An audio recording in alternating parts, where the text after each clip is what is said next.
Olá, queridos, graça e paz, boa tarde, boa noite, bom dia, a depender do horário que você vai ver esse vídeo.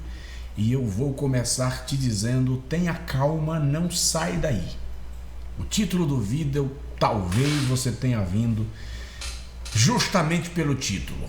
Uns atraídos pela "Uau, Pastor Josué não é bolsonarista", e outros podem ter vindo pela raiva. Eu vou ouvir o que esse indivíduo tem a dizer, como pode um cristão não ser bolsonarista.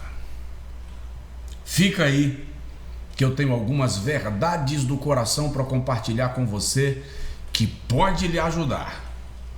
Podem lhe ajudar. Depois você comenta o vídeo, compartilha. Eu sei que tem gente que vai descer o pau em mim, porque nós estamos viciados em ouvir coisas que nós concordamos 100%. A discordância virou crime, e eu preciso concordar e discordar. Segundo às 18, voltando para falar com você, nós estamos em momento de eleição, e sim, eu não sou bolsonarista, mas eu sou eleitor do Bolsonaro. É diferente, querido. Nem todos os eleitores do Bolsonaro são bolsonaristas. Eu votei no Bolsonaro em 2018. Nesses 4 anos do seu mandato, fiz alguns vídeos em defesa de posições do nosso presidente. Votei em Bolsonaro novamente em 2022, primeiro turno. E votarei outra vez no segundo turno. Por quê? Porque eu entendo que as pautas que ele defende se assemelham àquilo que eu acredito. Há ressalvas? Sempre haverá. Em qualquer hipótese, em qualquer instância, em qualquer circunstância. Se nunca houver ressalva, está faltando raciocínio. E nós fomos dotados da capacidade de raciocinar. Então, sim, eu sou um eleitor do Bolsonaro. Não sai ainda só porque você não é. Não se revolte ainda só porque você é bolsonarista e você entende que um eleitor do Bolsonaro tem que ser bolsonarista. Não, não funciona assim. Por que o presidente, depois de fazer uma mudança na infraestrutura do país, não ganhou as eleições no primeiro turno? O que está acontecendo? Rodovias que eram eternas sem asfaltamento, o asfalto chegou. Cidades isoladas pela falta de uma ponte, a ponte chegou.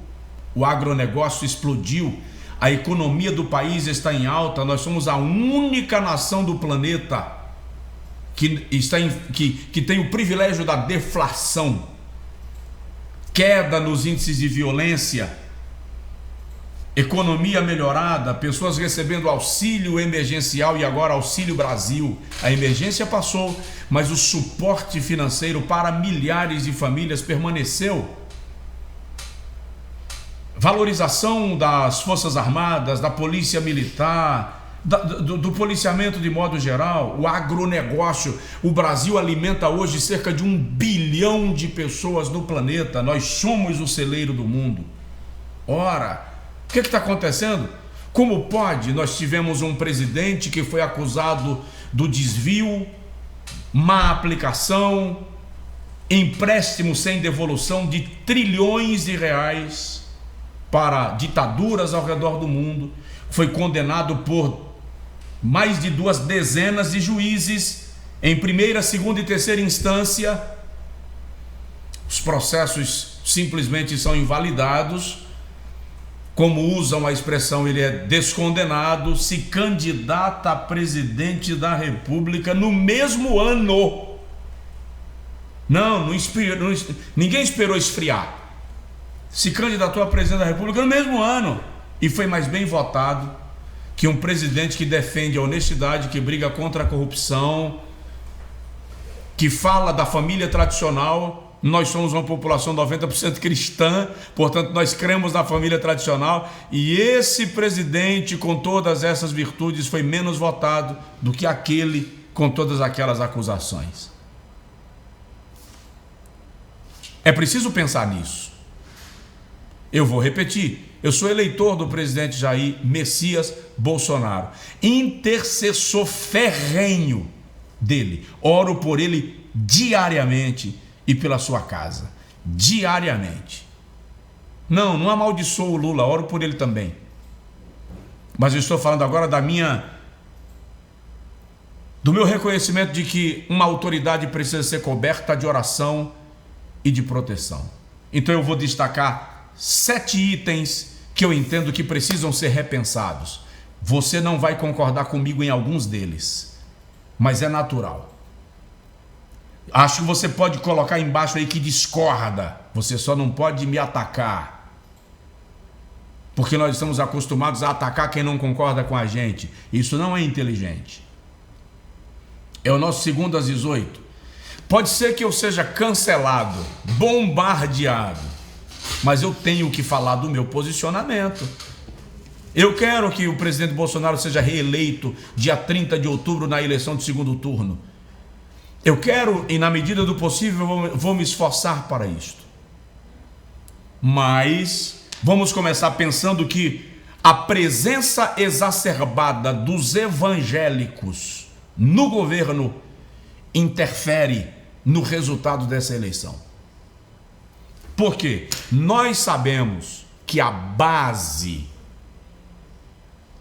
que a sustentação que os evangélicos adotaram Bolsonaro como o presidente no qual nós vamos votar.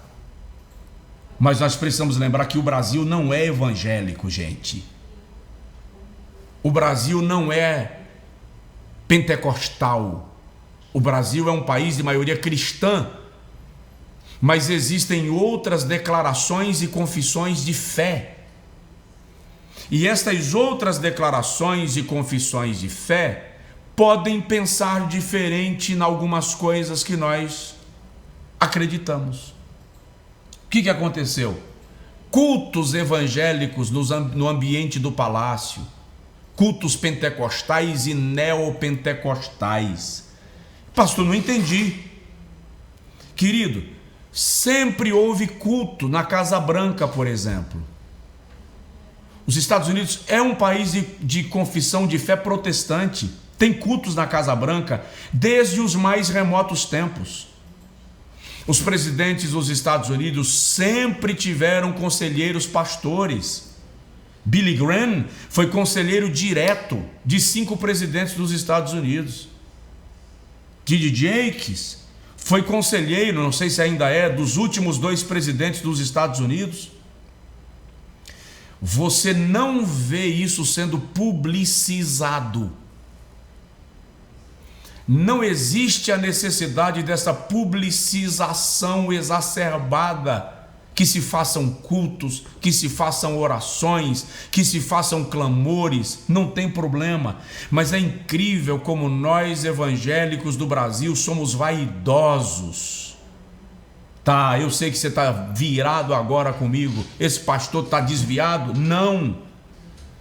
Nós somos tão vaidosos que a gente precisa mostrar que eu estive lá como o cantor, como o pregador, como a pessoa que deu a palavra, com a presença do presidente, da primeira dama. Eu tenho que colocar isso nas redes sociais porque isso vende, só que isso aumenta mais as minhas visualizações do que o efeito positivo sobre o exercício do governo. Nem todo mundo é evangélico. E presta atenção, tem evangélico que é evangélico, gosta do governo do presidente Bolsonaro, mas não gosta dessa mistura e por isso se afastou. Tem gente que gosta do presidente Bolsonaro, mas não gosta do evangélico. Tem gente que gosta do presidente, mas e gosta do evangélico, mas não gosta dessa mistura de água e óleo. Tem gente que gosta do evangélico, mas não gosta do governo do presidente Bolsonaro. Esse exacerbamento, eu vou chamar de destemperado, não é bom. É o 2 às 18. Pastor Josué, mas espera aí, Ser eleitor do Bolsonaro e ser bolsonarista não é a mesma coisa? Não, gente.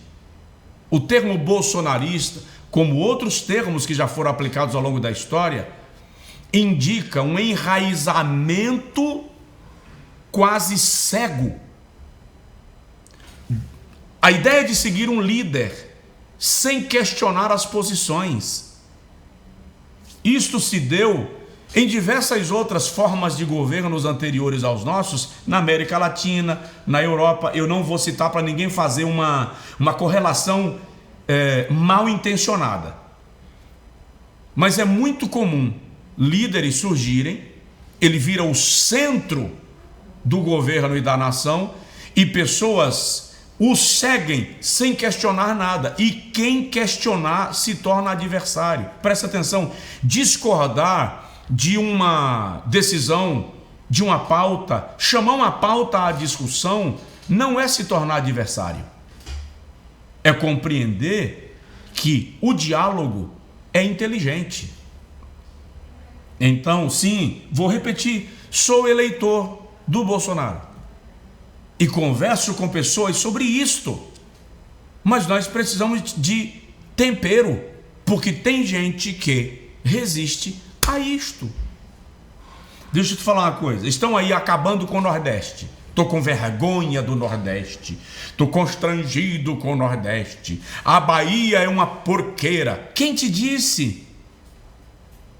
Não dizem que o Lula foi mais votado na Bahia do que o Bolsonaro? Presta atenção, eu não ouvi um fogo sendo queimado, eu não ouvi uma bomba, eu não vi um carro celebrando isto. Se eu conheço as manifestações políticas no Nordeste e na Bahia, eu sei que o fato de o Lula ter sido mais bem votado do que o Bolsonaro na Bahia teria parado as ruas da minha cidade ontem. Teria parado as ruas de Salvador ontem. Ninguém tinha uma bandeira hasteada. Eu não passei por um carro com a bandeira levantada acima do teto, celebrando essa votação. Qual é o segredo? O que é que está acontecendo? Vamos falar disso. Não derruba meu vídeo não cancela não. Tem muito para falar. Depois eu vou fatiar e fazer posso fazer de cada item 1 segundo às 18, só para tu sentir.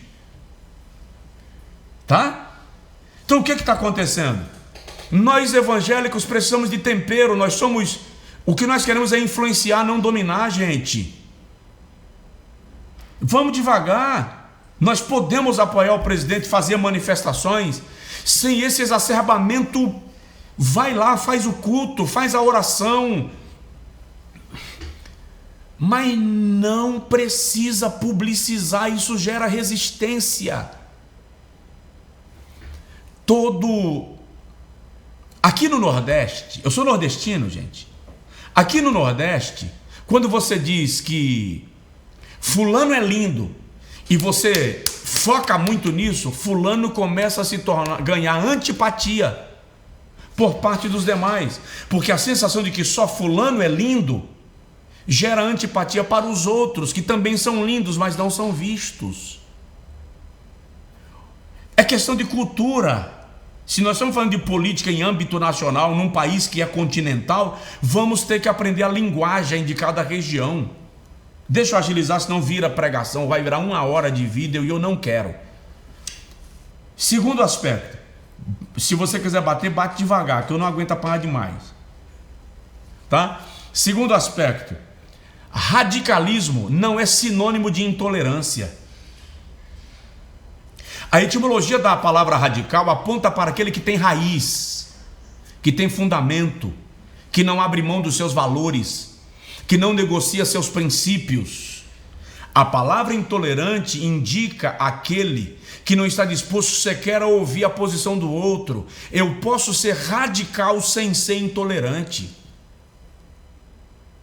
A opinião das pessoas, aquilo que elas acreditam, decidem para a sua vida, desde que isso não gere a invasão do direito do outro, você tem que respeitar. E nós estamos vivendo um ambiente de um discurso intolerante, que é diferente de um discurso radical.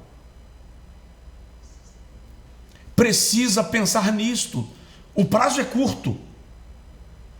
O prazo é curto. Mas nós precisamos pensar nisso. Terceiro, diálogo. Política é a arte de dialogar para evitar conflito. Ou política é a arte de evitar conflito a partir do diálogo.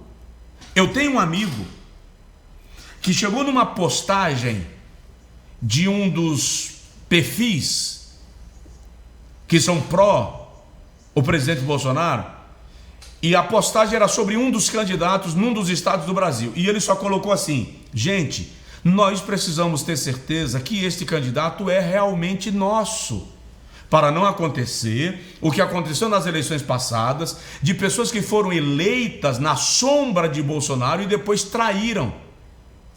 Só porque pareceu que ele estava questionando, ele sofreu um bombardeio no comentário dele. Presta atenção. Isso é questão de impulsionamento. Como estratégia de campanha, o PT comprou horários de impulsionamento em canais do YouTube, por exemplo, de pastores, inclusive no meu. Tem nada a ver comigo, isso não sou eu que decido isso, cara. Quando você abre uma pregação minha, tem uma propaganda do Lula. Eu sofri ataques porque o Lula está fazendo uma propaganda patrocinada na abertura de um vídeo de pregação minha. Ei, acorda, não sou eu que decido isso não, existe uma plataforma lá. Eu só decido o vídeo que eu vou postar no meu canal, e que às vezes a plataforma pode derrubar, inclusive esse pode cair. Nós precisamos usar da inteligência, gente. Se nós não tivermos a capacidade do diálogo, vamos convencer como aquela pessoa que discorda, que não é favorável a votar no presidente Bolsonaro. Cadê a nossa inteligência e a capacidade de diálogo? Tá querendo ganhar no grito? Quem ganha no grito são as crianças, gente, que se a mãe não atender, começa a chorar e espernear no shopping para ganhar o brinquedo, e a mãe compra o brinquedo com vergonha do vexame que está passando. Mas isso aqui não é berçário, isso aqui é nação, é política. Nós precisamos aprender a dialogar, a convencer, concordar, respeitar mesmo que discorde. Quarto, vai passar do horário segunda 18. Eu não queria que demorasse não, mas vai passar e eu preciso mexer, eu preciso te acordar. Desculpa aí, desculpa, nenhum evangélico vai concordar comigo agora, nenhum evangélico vai concordar comigo agora, eu acho.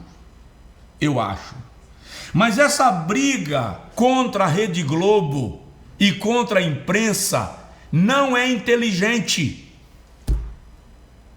Vou repetir, essa briga contra a Globo e contra a imprensa não é inteligente.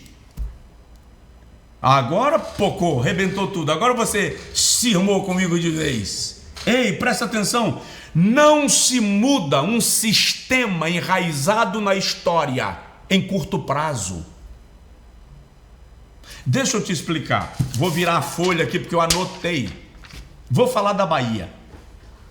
Eu estive em povoados nessa campanha e já estive em povoados pregando que não tem sinal de celular, que não tem internet, povoados que a Record não entra, que o SBT não entra, que a Band entra ruim, mas a Globo está lá. É o segundo maior conglomerado de comunicação do planeta. Deixa eu te explicar uma coisa, presta atenção. A Bahia tem 11 milhões de eleitores aptos a votarem. Feira de Santana tem 420 mil eleitores.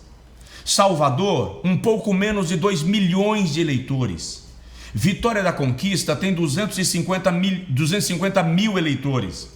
Juazeiro, 150 mil eleitores. Isso aqui dá um total, são as 5 maiores cidades do estado. Isso aqui dá um total de 2.886.000 eleitores. Só que são 11 milhões de eleitores do estado. Eu estou falando aqui de 8 milhões de eleitores que não estão nos grandes centros. Toda essa manifestação de multidão, Brasília, Rio, São Paulo, Vitória, Salvador, na Bahia, Vitória da Conquista, Juazeiro, Feira de Santana, Mas preste atenção, os eleitores dos grandes centros não são suficientes para elegerem o presidente. Existem 417 municípios na Bahia onde essas manifestações volumosas não chegam. Chegam pela internet. Ok, 417 municípios na Bahia são milhares de povoados. Muitos não têm internet, não têm sinal de celular. Desculpa aí, sabe quem entra? Ela mesmo. O cara lá no povoado sai de casa às 6 da manhã para a roça ou para o comércio dele. Chega em casa às 5 da tarde, chega em casa meio-dia. Antes de sair, ele assiste o jornal das 7. Meio-dia, ele assiste o jornal de meio-dia. Chega em casa às 5 da tarde, toma banho, come, vê a novela das 6 e das 7, assiste o Jornal Nacional e vai dormir. Essa é a fonte de informação dele. O que ele ouve é isso, e isso é a verdade. Isso aqui está na capacidade de diálogo. Às vezes, gente, é preciso dialogar com o inimigo. Às vezes é preciso apertar a mão da pessoa que você não vai com a cara. Vamos parar? Eu tenho mais 4 itens para citar. Vou agilizar aqui. Isso é 2:18. Só pensa comigo. Eu podia até fazer mais calmo esse 2:18 para tentar te convencer de algo, mas ia ficar muito longo. Eu posso depois fazer esse 2:18 item por item, cada segunda-feira para você entender com dados, com números, o quanto que eu estou falando é importante. Outra coisa, ataques a adversários. Você não torna alguém que está em cima do muro teu amigo empurrando ele para o outro lado. É o que eu falei agora do meu amigo que fez um comentário. Ele é eleitor do Bolsonaro, é de sangue. É tão eleitor do Bolsonaro que ele colocou lá: esse candidato é realmente nosso, e foi atacado. Não pode questionar. Não pode colocar nada em dúvida. Dentro das igrejas, eu vi numa das lives que eu fiz, de todo dia, meio-dia, uma irmã falando, cristãos perseguindo cristãos. Ou seja, porque o irmão ali não é bolsonarista, ele está sendo atacado do púlpito. Gente, não se agrega a aliados atacando quem pode somar. Isso é um discurso desnecessário. Tá? Vamos mais. Se posicionar sem atropelar as instituições. Ah, pastor, mas o Supremo Tribunal Federal a OAB o Ministério Público presta atenção, não se ataca instituições. Você pode se posicionar contrário a elas, sem atacá-las. Por quê? Porque o mundo é sistêmico. O sistema é como a escama de um crocodilo, é impenetrável. Não adianta dar um tiro. A bala regurgita e não penetra. Muitas vezes é preciso sentar à mesa de Nabucodonosor, mesmo que você não coma as iguarias do rei. Às vezes é necessário deixar Amã, estou falando agora de Esté, se reclinar sobre a cama, sem pretender deitar com ele. Muitas vezes é necessário aceitar ir para a prisão para alcançar o trono, como fez José. Paulo se fez de morto para não morrer. Isso é uma questão de inteligência, gente. Não basta ler O Príncipe de Maquiavel. É preciso ler A Arte da Guerra. E melhor do que os dois, é preciso ler a Bíblia. Jesus nunca apoiou os fariseus, mas conversou com eles. Jesus só enfrentou o templo quando ele entendeu que chegou a hora de morrer. Aí ele disse, aqui é o estopim. E ele vai lá e provoca. Mas enquanto não chegou o momento, Jesus esteve no templo em Jerusalém quantas vezes? Então é preciso entender que o mundo é sistêmico. Não se consegue passar por cima do sistema, porque os homens vão e vêm e o sistema permanece. Isso vale nas igrejas, na escola, na torcida de futebol, nos clubes de futebol, nas associações de esportistas. É sistêmico. Vamos lá. Falta de unidade. É incrível como a esquerda se une pelo seu propósito. Tem um camarada aí falando em nome dos satanistas, que ele disse que se uniram todas as ramificações de satanismo para definir essas eleições. Mas é incrível como a direita disputa até os cargos internos, as posições. Deixa eu falar da Bahia. Se queria mudar o governo da Bahia, que é um governo do PT há 16 anos. Aí, o que aconteceu? Aquele grupo que poderia fazer esse enfrentamento de frente se divide em nome da vaidade. Pelo amor de Deus, eu não sou da política, eu não conheço estatísticas, eu não tenho gráficos, mas esses camaradas que são doutores em política têm gráficos na mão, têm estatísticas na mão. Usar uma estratégia vaidosa dessa? Me ajude. Tenha dó. Para quê? Só para aparecer? Não funciona. Outra coisa que eu queria lembrar a vocês, esse modo de fazer política só atacando o adversário, apresentando só os defeitos do adversário, ei, olha para cá, isso é passado. Aprenda a fazer política apresentando propostas, ideias, inclusive valorizando aquilo do adversário que foi positivo. Esse é um novo modo. Eu vou terminar, que é para não virar a noite. Deixa eu falar de mais uma coisa. Cultura da marmita. Nós ainda temos um modelo de política que vive na cultura do favor. Lamentavelmente, a corrupção não está na Câmara, não está no Senado, não está nos palácios. Está no meio do povo, está aqui embaixo. Chegue e ofereça um livro e uma marmita. E você vai ver que o indivíduo agradece pelo livro e prefere a marmita. São coisas bizarras. A cultura do favor, do cinquentinha, do 100, do 20 conto para tomar uma cachaça, voto em quem me pagar uma cerveja.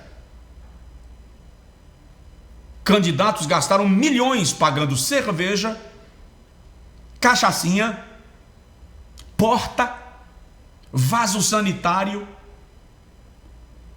Teve um que me disse assim: às vezes você ganha uma eleição, às vezes você ganha uma cadeira, às vezes você compra a cadeira. Eu vou comprar. Por que isso? Quando você prioriza o estômago, você escraviza a mente. Quando você prioriza a mente, você alimenta o estômago.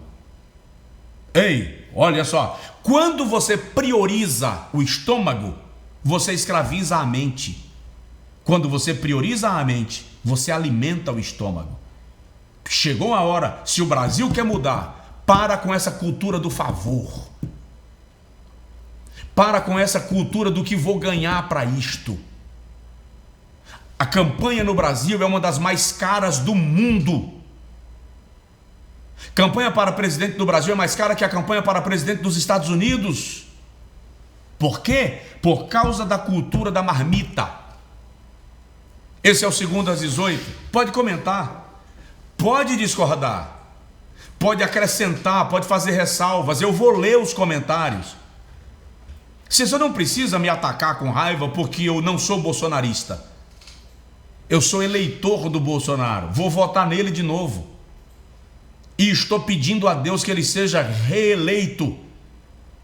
Porque o que eu estou vendo de possibilidades para o Brasil não me dá esperança, não me gera conforto. E eu não sou inimigo de petista, não. Eu tenho alguns eleitores do PT e alguns petistas que são meus amigos, na minha cidade e no meu estado. Eu não estou falando aqui de pessoas, eu não estou falando aqui de deputados, federais ou estaduais, vereadores, não. Eu estou falando de uma pauta de partido, de ideologia. Eu estou falando de doutrina. Eu estou falando de convicções, de princípios e valores.